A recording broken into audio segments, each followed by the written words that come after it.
एक इंसान के जिंदा रहने के लिए एक सबसे बेसिक सी चीज है कि उसे शुद्ध और साफ हवा मिल जाए। लेकिन जब आप सरकार के पास इस अपने नेचुरल से बेसिक सी छोटी सी चीज को मांगने के लिए जाओगे, तो सरकार इसके ऊपर भी टैक्स लगाने की कोशिश करेगी। आप कहेंगे अरे ये तो हमारे नेचुरल राइट का हिस्सा है, हमारे फंडामेंटल राइट का हिस्सा है। अगर आप सरकार का छोड़िए, सरकार तो मुंह मोड़ लेती हैं, सरकारों के पास तो कोई इलाज नहीं है। लेकिन जब आप अपने अधिकारों के लिए, अपने जीवन को बचाने के लिए जब आप कोर्ट के पास जाते हैं और कोर्ट सरकारों से जवाब मांगती हैं कि भाई आप लोगों की सांसों तक पर टैक्स लगाने की बात कर रहे हैं, जिससे लोग जिंदा बच सकें, उस पर आप टैक्स लगाने की बात कर रहे हैं, तो आप ये बताइए कि आप ऐसा क्यों कर रहे हैं। तो उसके ऊपर पता है सरकार का जवाब क्या होगा? सरकारें फिर कहती हैं कि देखो साहब, टैक्स लगाना ये कोर्ट का काम नहीं है, ये टैक्स लगाना सरकारों का काम है। और अगर हम कोई टैक्स लगा रहे हैं तो इस हमारे ज्यूरिसडिक्शन में आप लोग तो पैर मत अड़ाइए। अब कोर्ट भी ऐसे मामलों में कंफ्यूज हो जाता है और कई बार कोर्ट भी लाचार दिखता है, क्योंकि संविधान ने कोर्ट की भी कुछ सीमाएं तय करी हैं और कोर्ट को प्रेजेंट ही नहीं बल्कि फ्यूचर को सोचते हुए कोर्ट को अपनी लिमिटेशंस में रहना पड़ता है। ये क्या है पूरा मामला, आइए इसको समझने की कोशिश करते हैं। क्यों विवाद हो रहा है इस चीज के ऊपर, डिस्प्यूट क्यों है कि जो सरकार है यानी कि एग्जीक्यूटिव है और जो जुडिशरी है उसका जुरिस्डिक्शन कहां तक है, और क्या अब लोगों को साफ हवा लेने के लिए भी 18% का जो जीएसटी है वो जीएसटी आपको यहां पर पे करना होगा। नमस्कार, मेरा नाम है Shubham Sisodia. Let's crack UPSC CSE Hindi पर आपका बहुत बहुत स्वागत है। शुरुआत करते हैं। सबसे पहले आप इस न्यूज की क्लिप पर नजर डालिए, इज ब्रीदिंग लग्जरी। क्योंकि आप लोग जानते हैं जो हमारा जो जीएसटी होता है, अगर जीएसटी के बारे में हम समझने की कोशिश करें तो जो लग्जरी आइटम्स होते हैं उन पर 18% जो जीएसटी है उस 18% जीएसटी को लगाया जाता है। तो अब ये बोला जा रहा है कि साहब अगर आप लोग सांस ले रहे हैं तो वो भी 18% की जो लग्जरी है उसके अंदर आएगा और उसे इसी तरह से यहां पर टैकल किया जाएगा। ये कहना है सरकारों का। Expert weigh in on the legal battle over 18% GST on air purifiers and right to life। इस पूरी कंट्रोवर्सी को समझने की कोशिश करेंगे दोस्तों। मैं तो आपको पूरा सारा मामला यहां पर बताने की कोशिश करूंगा, लेकिन साथ ही साथ आप लोग भी अपना ओपिनियन कमेंट सेक्शन के अंदर बताइए। लेकिन जब पूरा वीडियो आप देखेंगे तो इस विवाद की पूरी जो जड़ है वो आपको यहां पर तभी समझ में आएगी। देखो, आप सारे लोगों ने ऐसे बहुत सारे इमेजेस अलग अलग जो सोशल मीडिया प्लेटफॉर्म है उन पर आपने देखे होंगे, इंस्टाग्राम, यूट्यूब, कि दिल्ली एनसीआर के अलावा भारत के बहुत सारे शहरों के अंदर हवा लेने के लिए अब एयर प्योरीफायर मस्ट हो गया है। बिना उसके सांस लेना बहुत मुश्किल यहां पर हो रहा है। आप देख सकते हैं बहुत सारे लोगों ने अपने जो ओपिनियंस हैं उनको यहां पर शेयर करा, उन्होंने दिखाया यहां पर कि किस तरह से उनको समस्याओं का सामना करना पड़ रहा है। केवल एक एक हफ्ते में ऐसी सांस आप लोग ले रहे हैं भारत के जो कुछ बड़े शहर हैं और स्पेशली दिल्ली एनसीआर। आप देखिए कितनी ज्यादा भयावह स्थिति है। ये जो सारी चीजें यहां पर है ना, ये लंग्स के अंदर आपकी जाती हैं और फिर ये बीमारियों का जो एक बड़ा रीजन है, कैंसर तक की जो समस्या है वो यहां पर बन जाती है ना। समझने की कोशिश करते हैं कि मेनली समस्या है क्या। तो समस्या ये है मेरे दोस्तों कि जो दिल्ली एनसीआर में हवा है वो बहुत ज्यादा खराब हो गई। और आप जानते हैं कि अगर आप चाहे स्टूडेंट हैं, चाहे आप बिजनेस कर रहे हैं, चाहे आप नौकरी कर रहे हैं, आपको वहां पर सरवाइव करने के लिए आवश्यकता है एयर प्यूरिफायर मस्ट है, वहां पर उसको रखना ही होगा। बच्चे, बुजुर्ग, अस्थमा और फेफड़ों के मरीज बहुत ज्यादा उनके लिए चीज इसेंशियल हो ही जाती है। ऐसे में जो हर व्यक्ति है, हर व्यक्ति के लिए लगभग ये इसेंशियल हो गया है कि अगर उसको जिंदा रहना है तो दिल्ली एनसीआर की के अंदर उसको जो एयर प्यूरिफायर है उनका इस्तेमाल उसे यहां पर करना ही होगा, राइट। अब झगड़ा किस बात पर हुआ है, समस्या कहां चल रही है दिल्ली एनसीआर के अंदर इस पूरे मामले पर? तो दरअसल जैसा मैंने बताया कि जो एयर प्यूरिफायर्स हैं उनके ऊपर सरकारें 18% का जीएसटी लगाती हैं। यानी कि लगभग ये जो 18% और 28% का जीएसटी जो थोड़ा सा लग्जरियस जो चीजें होती हैं उनके अंदर लगाया जाता है। विवाद यहीं पर है कि 18% क्यों? क्या आप एयर प्यूरिफायर को लग्जरी मानते हैं? क्या ये जीवन जीने के लिए एक अनिवार्य दशा नहीं हो गई है दिल्ली एनसीआर के अंदर? ये एयर प्यूरिफायर को जो लग्जरी आइटम है जैसे एसी रहा, फ्रिज रहा, उनकी तरह माना जाता है। तो क्या एयर प्यूरिफायर जो जिंदा रहने के लिए एक कंडीशन बन गया है दिल्ली एनसीआर के अंदर, तो क्या उससे भी लग्जरी यहां पर माना जाएगा? या फिर हेल्थ की एक नेसेसिटी है, सर्वाइव करने के लिए भी आवश्यक है ही, जैसे मेडिसिन हो गए, ऑक्सीजन सिलेंडर हो गए। तो अगर ये ज़रूरी हो गया है ज़िंदा रहने के लिए दिल्ली एनसीआर के अंदर, तो साहब इसे फिर आप दवा के तौर पर क्यों नहीं कर देते? देखो इसके पीछे रीज़न है टेक्निकल्स, कि अगर आप इसे लग्ज़री आइटम से हटा के अगर आप इसे दवाइयों की श्रेणी में ला दोगे, तो इसके प्राइसेस बहुत ज़्यादा कम हो जाएँगे। और यही डिबेट है कि अभी ये इतना जो महँगा मिल रहा है, 18% इसके ऊपर जीएसटी लगा हुआ है, क्योंकि हर कोई तो अफ़ोर्ड नहीं कर सकता। तो अगर आप इसे लग्ज़री आइटम की श्रेणी से हटा के 18% से हटा के अगर आप दवाइयों वाले अगर आप इसे सेगमेंट में डाल दें, तो ये सस्ता हो जाएगा।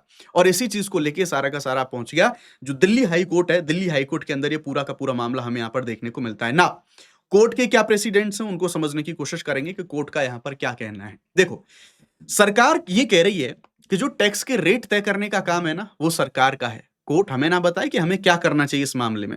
ये एक पॉलिसी डिसीजन है, यानी कि एग्जीक्यूटिव का काम है, ना कि जुडिशरी का। यानी कि यहाँ पर जो शक्ति पृथक्करण है, उसके बारे में बात करी गई है। ये जीएसटी काउंसिल का काम है, कोर्ट का काम नहीं। यानी कि आप हाई कोर्ट हमें मत बताओ कि इसके ऊपर जो टैक्स है वो कम करना चाहिए।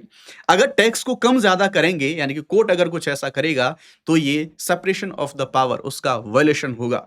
मतलब कोर्ट कानून देखे, टैक्स हम तय करेंगे। ये सिर्फ कहने वाली बात यहां पर देखने को मिली है सरकार के द्वारा ना। अब जिन लोगों ने याचिकाएं करी हैं, वो याचिकाकर्ताओं का क्या कहना है, उनका ओपिनियन क्या है? उन्होंने कहा कि चलो ठीक है, सरकार का तर्क है, सरकार ये कह रही है कि भाई जो टैक्स रेट है वो तय करना सरकार का काम है, लेकिन जिंदा रहने के लिए जरूरी है प्यूरिफायर, क्योंकि उसके बिना जिंदा नहीं रह पाएंगे आप ऑलमोस्ट, या फिर आप अपना स्वस्थ जीवन नहीं जी सकते। क्यों? क्योंकि under article 21 right to life आपको मिला हुआ है, और राइट टू लाइफ अगर आपका हैम्पर होता है, तो आप जानते हैं आप इवन सीधे सुप्रीम कोर्ट मूव कर सकते हैं उसको लागू कराने के लिए। तो ऐसी कंडीशन में अगर उनका फंडामेंटल राइट वायलेट हो रहा है, तो आप ये नहीं कह सकते कि ये सरकार का काम है, कोर्ट इसमें दखलंदाजी ना करे। जो याचिका करता है वो इसी आधार पर कोर्ट की शरण उन लोगों ने यहां पर ली है। जानलेवा अगर हवा वहां की हो जाए, तो उससे बचने के लिए ये जो उपकरण है, ये लग्जरी नहीं हो सकता, ये अब एक मेडिकल रिक्वायरमेंट वहां की हो गई है। जो 18% जीएसटी है, अब देखो एयर प्यूरीफायर है, उसको हर कोई तो बर्दाश्त कर नहीं सकता, हर कोई तो अफोर्ड कर नहीं सकता। अब सरकारें 100-100, 150-150 अपने जो ऑफिसेज हैं उनमें एयर एयर प्यूरीफायर लगा सकती हैं, बट हर कोई तो नहीं अफोर्ड कर सकता। गरीब व्यक्ति कैसे अफोर्ड करेगा? अगर वो अफोर्ड नहीं कर सकता, तो क्या उसे जिंदा रहने का अधिकार नहीं है? तो ये चीज हमें यहाँ पर देखने को मिलेगी। यानी कि जीएसटी रेट है वो कम होना चाहिए। यानी कि अगर सांस लेना मुश्किल है, तो प्यूरीफायर पर टैक्स आप क्यों लगा रहे हैं? जो आम लोग हैं उनको भी जिंदा रहने का हक है ना। बड़ा टेक्निकल सवाल है जिसके ऊपर डिस्प्यूट हो रहा है, उसे समझने की कोशिश करते हैं। डिस्प्यूट इस बात के ऊपर है कि हम यहां पर देखेंगे कि टेक्निकल सवाल यह है कि अगर इसे हम मेडिकल डिवाइस मान लेते हैं, जो एयर प्यूरीफायर है, तो सिंपल सी बात, टैक्स अपने आप ऑटोमेटिकली इसके ऊपर से कम हो जाएगा। लेकिन प्रॉब्लम यह है कि कानून के हिसाब से ये जो एयर प्यूरीफायर है वो मेडिकल डिवाइस नहीं होता, जिसे कि हेल्थ रेगुलेटर उसे अप्रूव कर पाए। उसे लग्जरी चीजों में अभी भी यहां पर माना गया है। और अगर किसी डिवाइस को हेल्थ डिवाइस के तौर पर अगर उसे सूचीबद्ध करना है, तो भारत के अंदर जो सीडीएससीओ है वो इसके लिए जिम्मेवार यहां पर मानी जाएगी। और अभी हम देखेंगे तो सीडीएससीओ ने जो एयर प्यूरीफायर है उसे मेडिकल डिवाइस की कैटेगरी में नहीं रखा है। यानी कि अभी एक ये सामान्य सा उपभोक्ताओं का एक अप्लायंस है, जिसके बारे में हम यहां पर बात कर रहे हैं ना। अब थोड़ा सा जो कानूनी उलझन है उसको समझने की कोशिश करते हैं। कानूनी उलझन बन क्या रही है? देखो, सबसे अहम मुद्दा वही है क्लासिफिकेशन वाला। अगर इसे मेडिकल डिवाइस माना गया है, तो सीधी सी बात है इसका जीएसटी कम हो जाता और लोगों के लिए सस्ता इजीली अवेलेबल हो जाता। अब इसके लिए कानूनी आधार क्या है? तो सरकार के पास एक ड्रग्स एंड कॉस्मेटिक्स अधिनियम 1940 है। इसमें अगर किसी भी उपकरण को दवा या मेडिकल डिवाइस घोषित कर दिया जाता है, तो उसके रेट्स कम हो जाते हैं, रेगुलेशंस, टैक्स, ये सारी चीजें बदल जाती हैं। और अभी इसे कंज्यूमर अप्लायंस में रखा गया है। इसका जो क्लासिफिकेशन है, जो एक तरीके से अभी मेडिकल इसको नहीं रखा गया है, तो जो सीडीएससीओ है उसने अब तक इसे मेडिकल डिवाइस घोषित नहीं करा गया है, इसलिए ये लोगों को काफी ज्यादा महंगी मिल रही है ना। कोर्ट के सामने बड़ी एक दुविधा है। कोर्ट ने अगर मान लो अभी तो एयर प्यूरीफायर, क्योंकि अभी हवा की गंदी हालत है, अगर कोर्ट ने इसको अप्रूव कर दिया, तो लोग तो अभी तो हवा के लिए आ रहे हैं, लोग फिर पानी के लिए आने लग जाएंगे। क्योंकि दिल्ली के अंदर ज्यादातर जो पानी है वो ज्यादातर पानी सीवेज का, लीकेज का, यमुना के प्रदूषण की वजह से वाटर कंटेमिनेशन का, वो पानी लोगों को पीने के लिए मिल रहा है। तो कल को लोग हम देखेंगे वो वाटर प्यूरीफायर भी हेल्थ के लिए जरूरी है, उनको डिमांड करने के लिए आ जाएंगे।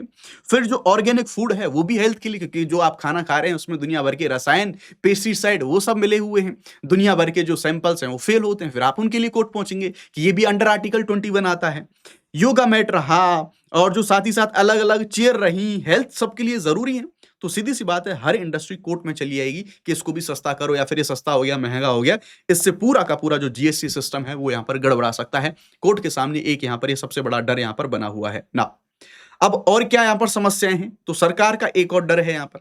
सरकार अगर ये कह रही है कि मान लीजिए जो कंपनियाँ एयर प्यूरीफायर्स को बना रही हैं, अगर हमने इसको मेडिकल डिवाइस बनाया, अगर ये चीज़ें और सस्ती हो गई, तो उसके लिए हमें लाइसेंस रूल जो कंप्लायंसेस हैं, वो सारी चीज़ों में हमें बदलाव करने पड़ेंगे और अगर हमने ऐसा करा तो इसका और ज़्यादा नुकसान हो सकता है। यानी कि बड़े जो मैन्युफैक्चरर्स हैं, वो अगर हम देखें और महँगा कर सकते हैं। क्यों? क्योंकि छोटे प्लेयर इससे बाहर हो जाएँगे, छोटे प्लेयर इनको नहीं बना पाएँगे। बड़े मैन्युफैक्चरर्स के ऊपर जहाँ पर जो डिपेंडेंसी है, वो डिपेंडेंसी बढ़ जाएगी। इससे ये और ज़्यादा महँगे हो सकते हैं, सरकार ने कोर्ट के अंदर ये कहा है। तो सस्ता होने की बजाय ये महँगा भी हो सकता है, ये भी डर है। कुछ एक्सपर्ट ये मानते हैं कि जो थोड़ा डर है, वो ज़्यादा दिखाया गया है, लेकिन ये पूरी तरह गलत भी नहीं है कि हाँ, ऐसा होने की जो संभावना है, वो संभावनाएँ भी हमें देखने को मिल सकती हैं। ना अब देखेंगे कि असली ताकत किसके हाथ में, तो सिंपल सी बात, फाइनल जो डिसीजन है वो कोर्ट के पास नहीं है। हाँ, सरकार से पूछा जा सकता है कोर्ट के द्वारा, लेकिन अल्टीमेटली जो डिसीजन है वो जीएसटी के द्वारा लिया, जो काउंसिल है उसके द्वारा लिया जाएगा। कोर्ट सवाल पूछ सकती है, इस पर दोबारा सोचने के लिए कह सकती है, टाइम लिमिट दे सकती है डिसीजन के लिए कि सरकार कुछ कदम उठाए, लेकिन कोर्ट के हाथ में कुछ भी नहीं है अभी ऐसे मामले में, क्योंकि सरकार ने कह दिया है कि टैक्स लगाना हमारा काम है, आप इस मामले में पंगा मत लो। यानी कि कोर्ट खुद से जो जीएसटी वाला सिस्टम है, यानी कि जो जीएसटी है, उस जीएसटी को कोर्ट यहां पर नहीं लगा सकती। ना आर्टिकल 21 ये तो थोड़ा-सा मजाक लगने लगा है आज के समय पर। अगर आप बात करोगे, चाहे आप इंदौर में, दिल्ली में पानी की हालत देख लो, लोग मर रहे हैं पानी की वजह से। ये हेल्थ और लाइफ, इनको संविधान में जो एक्सपर्ट ये कहते हैं कि भाई राइट टू लाइफ आपको मिला हुआ है। रेवेन्यू इंपॉर्टेंट नहीं है सरकार का, लेकिन लाइफ सबसे ज्यादा है। अब एक्सपर्ट कुछ भी कहते रहे, लेकिन सरकार को अल्टीमेटली यही करना है। पॉल्यूशन के बारे में बात करें तो दिल्ली के अंदर ये पॉल्यूशन इमरजेंसी लेवल पर हमें देखने को मिलता है। लेकिन हाँ, सरकार के पास कुछ और रास्ते भी हैं दोस्तों। सरकार क्या कर सकती है यहाँ पर? तो सरकार कर सकती है कि सरकार सब्सिडी दे सकती है कि जहां पर मान लो बहुत ज्यादा जरूरी है, सरकार वहां पर सब्सिडी दे दे जो एयर प्योरीफायर है उनके ऊपर, गरीब लोगों के लिए। स्कूल हॉस्पिटल में एटलीस्ट जो फ्री एयर प्योरीफायर्स हैं वो लगा दे। हॉस्पिटल में लोग ऑलरेडी बीमार हैं, बच्चे ज्यादा वल्नरेबल होते हैं, वृद्ध लोग ज्यादा वल्नरेबल होते हैं। पॉल्यूशन कंट्रोल को थोड़ा स्ट्रिक्ट करा जाए, केवल बातों से, बोल बच्चन से काम नहीं चलने वाला। हाँ, जीएसटी एकमात्र सॉल्यूशन नहीं कि वही कम कर दिया जाए, बाकी ये जो रास्ते हैं इन रास्तों को अपनाया जा सकता है। राइट, आगे क्या हो सकता है? प्रैक्टिकली हम देखें, पॉल्यूशन और हेल्थ डेटा के साथ जीएसटी काउंसिल के पास आप जाइए, उनको समझाइए, मालिक देखो लोग मर रहे हैं, लोगों को समस्या है, आप थोड़ा इस पर कम करो। काउंसिल ही करें, हाँ, कानून के हिसाब से हमें चलना पड़ेगा, लेकिन उसके ऊपर एक दबाव बनाया जाए ठीक ठाक स्तर का। जो दिल्ली जैसे पॉल्यूटेड राज्य हैं, वो सरकारें मिलकर दबाव बनाएं और साथ ही साथ कोर्ट जीएसटी काउंसिल को रिकंसीडर करने को कहे कि भाई साहब ये आपका काम है, हमने भले ही माना, लेकिन आप इस चीज को एक बार फिर से रिकंसीडर करिए। तो ये हमने यहाँ पर देख लिया जो सबसे इंपॉर्टेंट चीजें थी उनके बारे में। नाउ अब हम बात करेंगे, अगर आप लोग अनअकैडमी पर हमारे साथ जुड़ना चाहते हैं सिविल सर्विस की तैयारी के साथ में, तो all India UPSC CSC prelims mock test हैं वो चल रहे हैं। 17 जनवरी से शुरू होंगे, जो हमारा ये है 17 जनवरी से आप इसमें पार्टिसिपेट कर सकते हैं।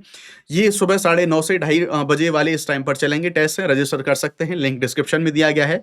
अनअकैडमी के टॉप एडुकेटर्स के द्वारा इन सभी को यहाँ पर जो टेस्ट है वो बनाया गया है। हमारे पेड बैचेस में अगर आप चाहें तो सारे के सारे हिंदी इंग्लिश बाइलिंगुअल सारे के सारे जो बैचेस हैं वो बैचेस ऑलरेडी लाइव हैं। अगर हम देखें ये जो ऑफर है अभी इस टाइम पर 24,999 के अंदर जो ऑफर है वो ऑफर चल रहा है। अगर आपको मैक्सिमम डिस्काउंट चाहिए तो आपको ये कोड का इस्तेमाल करना होगा, एंड दैट इज शुभ50। ये शुभ50 कोड लगा के आप मैक्सिमम डिस्काउंट को ले सकते हैं। राइट, तो ये अल्टीमेटली सारी चीजें हैं जो कि इंपॉर्टेंट चीजों के बारे में हमने बात करी। अब आपका ओपिनियन है साहब, बताइए कमेंट सेक्शन में क्या कहना है आपका। Thank you very much.